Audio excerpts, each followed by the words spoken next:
In Undertale, the central mechanic of the game revolves around Frisk's soul and his journey through the underground, with Asgore needing 7 human souls to break the barrier. The souls represent the very essence of a being, whether human or monster, and Frisk's soul in the game, through the world, allows them to choose between mercy or violence when interacting with monsters. Each soul embodies a particular trait unique to the individual. For example, some souls represent traits like goodwill or equity. As the game progresses, we come to understand more about what makes a soul good or evil. Ultimately, the game's deeper meaning isn't about escaping the underground, but coming to terms with the nature of the soul itself. While we have a clear understanding of how souls work in Undertale, the mechanics of the soul in Deltarune remain unclear.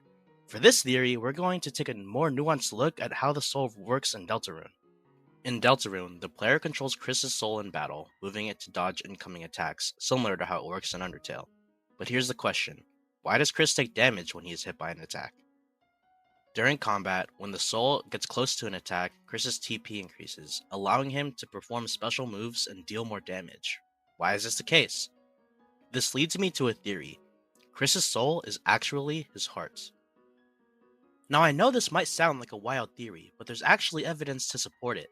Toby Fox is known for embedding intricate symbolisms in his games, and there's an early clue in Deltarune that hints at this idea. At the end of Chapter 1, Chris throws his heart into a birdcage. This could be Toby's way of signaling that Chris's soul is actually his heart, as the cage represents Chris's ribcage. With this interpretation, the ribcage symbolizes Chris trying to shield himself and his emotions from the world. The act of throwing his heart into the cage might symbolize Chris suppressing his inner desires or emotions.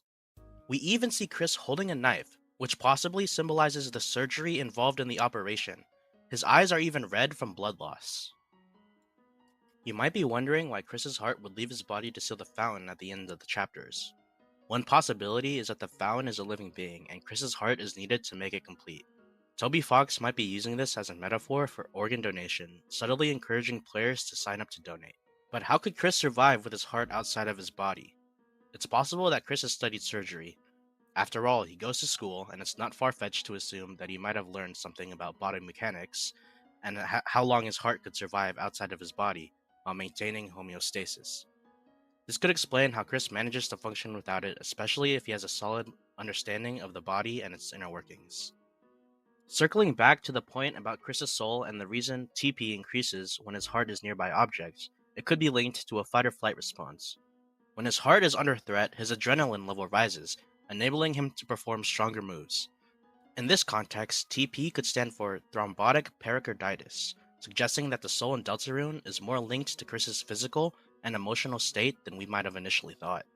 Also, why else would the soul be shaped the way it is, unless it's actually a heart? I mean, just look at it.